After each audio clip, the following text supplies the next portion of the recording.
Hi everyone, I'm Adam, physical therapist, clinical director here at Balance Physical Therapy in PRUNEDALE. You may have heard of Parkinson's disease. It's a neurodegenerative disease that's progressive in nature, and it actually has to do with the basal ganglia, some deep brain structures that produce dopamine, and they're not producing enough dopamine. Now, what does dopamine do? Yeah, it's one of those feel-good hormones, but it also alleviates or decreases unnecessary or unwanted movement.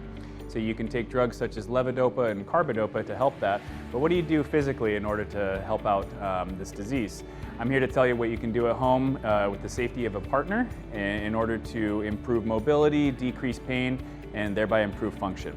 Now, the way to remember the cardinal signs of Parkinson's is through the acronym TRAP, or TRAP, and that's tremors, rigidity, ataxia, and postural instability. Ataxia is what's sometimes referred to as a drunken gait, where you have that unstable side-to-side kind of gait. So we want to build stability by working with a physical therapist. You may also experience spasticity, which is a velocity-dependent muscle reflex. So if you stretch something really fast, the muscle wants to pull back and not give. So it's important to remember when you're stretching your muscles that become tight that you don't want to pull too fast into them. You want to go really slowly, really strong into it. Hold it for at least 30 seconds. Now I'm just going to describe a few stretches that you can perform in the morning, as well as a couple exercises to start loosening up those neck and shoulders, and also the hips, which become tight very commonly with Parkinson's. So first thing in the morning is when we usually feel very tight. The body does return to that fetal position while we sleep, so that's why we want to make big stretches when we wake up in the morning. So starting with the neck and the shoulders, there are 3 stretches that you can do right at the edge of your bed. Go ahead and sit on your hand, lean away from that side, bring your ear to your shoulder, and you can pull down. Now you'll feel that stretch from your ear all the way down to your shoulder. That's your upper trapezius, your shrug muscles. Try to hold that at least 30 seconds. Don't try to push through the pain. The second stretch you can do is for the levator scapula. This one we like to call the sniff the armpit stretch. So go ahead and turn your head as far as you can to one side, and then bring that chin straight down to the armpit. If that's not too difficult, you can reach up, grab the back of your head, and pull your chin down towards that armpit, holding again for at least 30 seconds.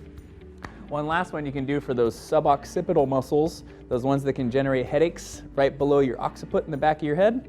Take both hands, put them at the flat part of your skull, and pull your chin straight down. You probably want to bring your elbows together as well. Now another stretch that you can do, but this is for the lower extremities, is going to be for the hamstrings, those big muscles on the back of your thigh that cause knee flexion. When we sit a lot or we have kind of that stooped posture, these guys will tend to get tight, so we want to stretch them out too. These I have found are very responsive to, they demonstrate that spastic movement that we talked about, the velocity dependent response. So you want to go real slow into this stretch. Put one leg out straight, keep one knee bent, put both hands on the straight leg, bring your sternum to your kneecap. So don't hunch over, but bring that breastbone all the way down, feeling the stretch in the back of your thigh right there. Of course, you're going to want to do both legs on that one. Now, one more movement that you can do, this is going to really open up the hips, is, there's not a name for it, but you're just swinging back and forth and you're getting your arms involved in it. Make sure you're in a safe space that if you happen to fall forward, you're not going to be taking yourself out of commission. So start real wide with your legs like this, have one hand up in the air, and you're going to swoop it across and turn. One of the most important things is make sure you get that internal rotation of the hip right here. You don't want to bring the body over and leave the leg behind. You want to turn the leg with it as well. Come back, other side. You can do 5 to 10 on either side, and you're really trying to just open up those hips. When you're done with all those, it should take 5 to 10 minutes, and be ready to start your day.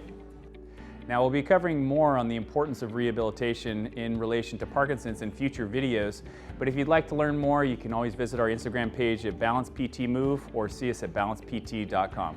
Thanks.